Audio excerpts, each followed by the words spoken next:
Welcome WasteBuilders to the latest 10-minute episode of audio from WasteBuild. In this episode, we have Edwin Thie, a senior bridge engineer from one of the world's leading design and engineering consultancies, Arup. Now, this specific talk was taken from the panel discussion at WasteBuild 2019 called How and Why to Win Circular Work. In it, Edwin shows us a number of projects that he and Arup have worked on that not only demonstrate that it's possible to deliver circular infrastructure projects, but also that it's financially and economically beneficial to do so. So Edwin, it's over to you. Thank you very much. Thank you. My name is Edwin Thie. I work for Arup in Amsterdam. I'll briefly talk to you a little bit about Arup, what the company is, why circular economy, what the main drivers are, our design approach, and then some examples from the world of infrastructure, which is a bit different and hopefully a nice addition to all the related projects on buildings. So Arup is a very large international design and engineering consultancy with 15,000 people all over the world, 89 offices. It was established in 1946 by Over Arup. He was an engineer and philosopher. We're owned in a trust, which means we're completely independent. We have no shareholders, we have no debt, and staff are the co-owners of the company. And our mission is we shape a better world. We also have a sustainable development vision by 2030 to have meaningfully and demonstrably contributed to a sustainable future as defined by the UN SDGs. I think about 2 years ago we adapted the framework of the UN SDGs as our measurement for success on this topic. Circular economy is a very large container definition, but I think for me, to simplify it, it is trying to decouple resources and environmental impact from our economic growth. Furthermore, on why we would move towards the circular economy, I think there are quite a lot of pain relievers in this area and some gain creators.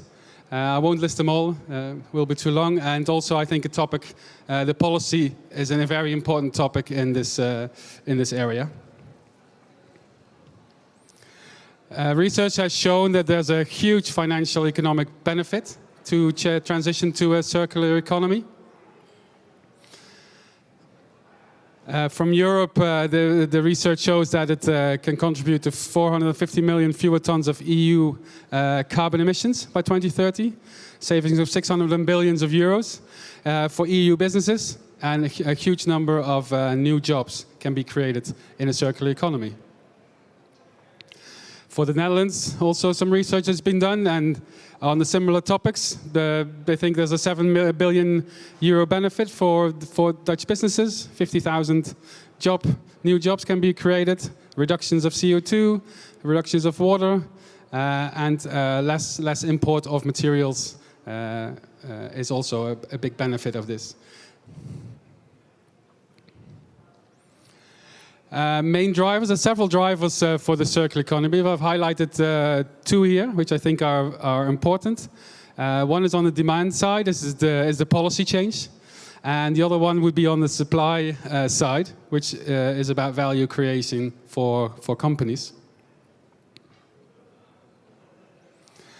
On the policy topic, I've noticed a big change of the recent years where from the Paris Climate Accord, you can see a lot of trickle down to lower levels of government, which setting all kinds of ambitions to try and meet these things. And that will slowly trickle down from European ambitions to Dutch national ambitions to their execution bodies like the Dutch Highways Agency, all setting their ambitions and goals, which then slowly will trickle down to project goals and for companies to get involved into projects. So I think that's definitely a good why we should try and move into a circular economy.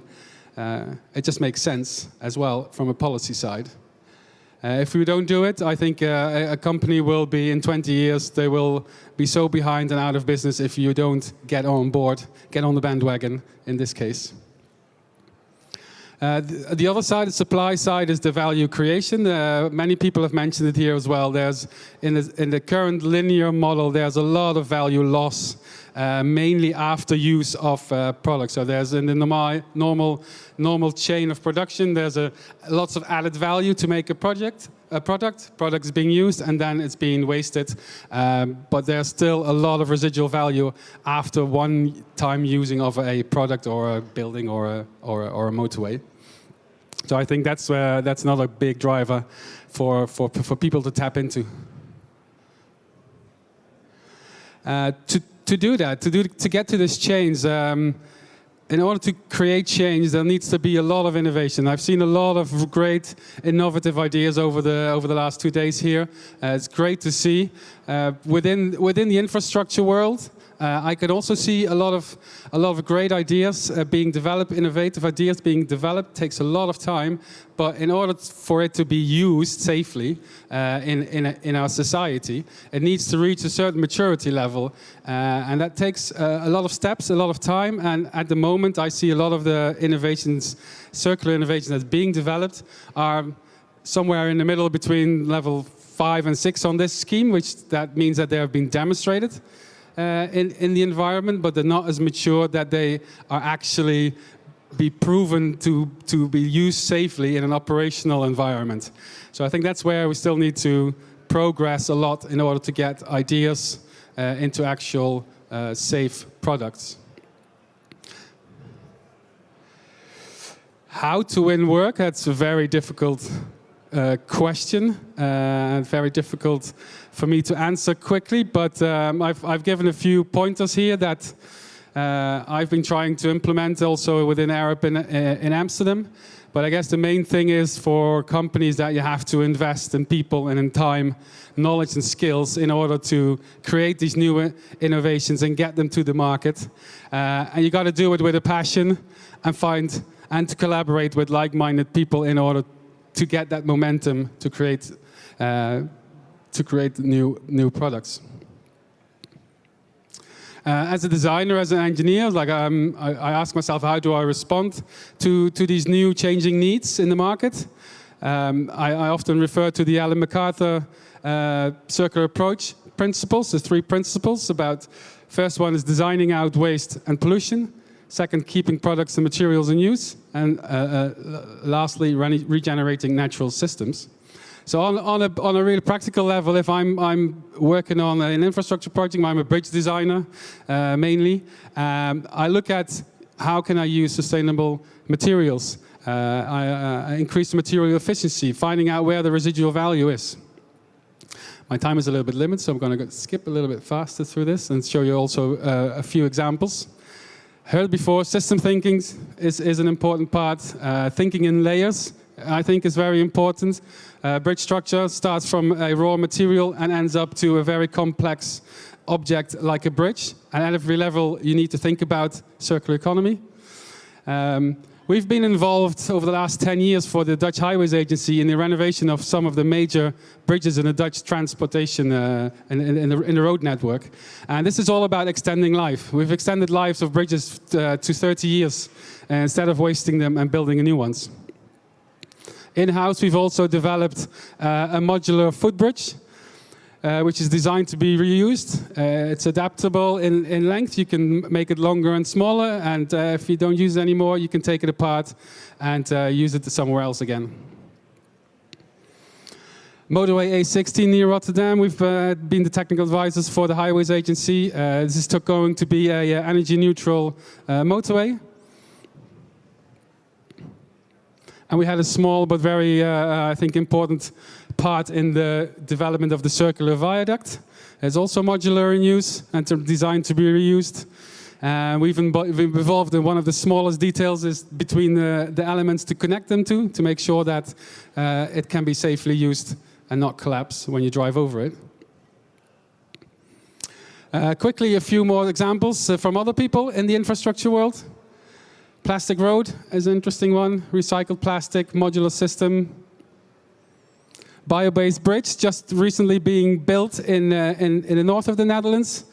I believe I heard it's 50% bio-based, so that's it's not 100% yet, but it's a good start. Timber bridges. Timber, of course, a great carbon storage material. And some new business models are being developed. One from Dura Vermeer is road as a service. And for the Floriade 2020 in Almere, they've procured 2 circular bridges, which just recently been procured, and they will be built in the next 2 years. So as Arup, I think we are in here for the long haul, because we believe that the circular economy will create a better future for society. Thank you very much.